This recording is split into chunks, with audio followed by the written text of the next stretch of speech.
Hi hello నమస్తే, ఎలా ఉన్నారు అందరూ? బాగున్నారా? నేను మీ కుమ్మరి ఉమాదేవి. ఈరోజు రథసప్తమి ఉంది కదా, రథసప్తమి ఉంది కాబట్టి పొద్దున్న వేసి పని అయితే చేసేసిన. యాన్యువల్ డే ఉందని డ్యాన్స్ ప్రాక్టీస్ కోసం పిల్లలైతే స్కూల్కి వెళ్ళారు.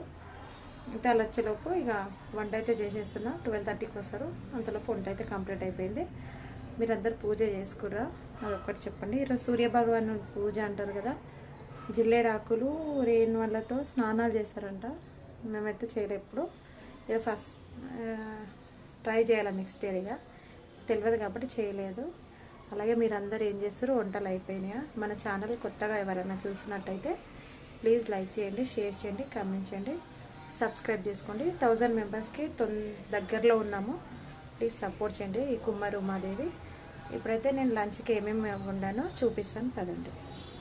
ఇదిగోండి, ఇది వచ్చేసి ఫ్రై, క్యాలీఫ్లవర్ ఫ్రై చేశాను. ఏం వేయలేదు, ఆనియన్ వేసి ఫ్రైలా చేశాను.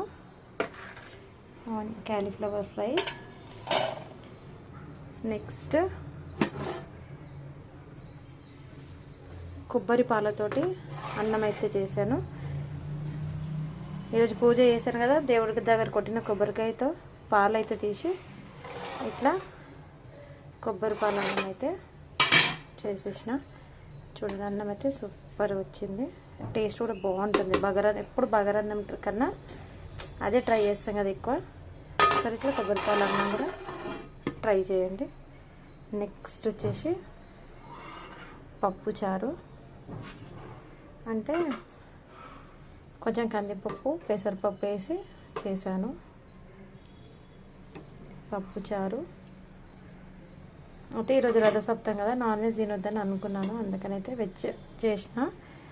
నెక్స్ట్ ఇది వచ్చేసి పాలతో చేసిన అన్నం, అంటే మన పాలల్లోనే ఉడకబెట్టి రైస్కి నెయ్యి రాసి పాలలో ఉడకబెట్టిన అన్నం. పరమన్నంలానే కానీ కొంచెం రైస్కి ముందుగానే నెయ్యి అయితే రాయాలి. ఇది ప్రాసెస్ కూడా నేను రథసప్తమి రోజు ప్రసాదం వీడియో కొడితే యూట్యూబ్లోనే చూసిన, అట్లా చూసి చేసిన.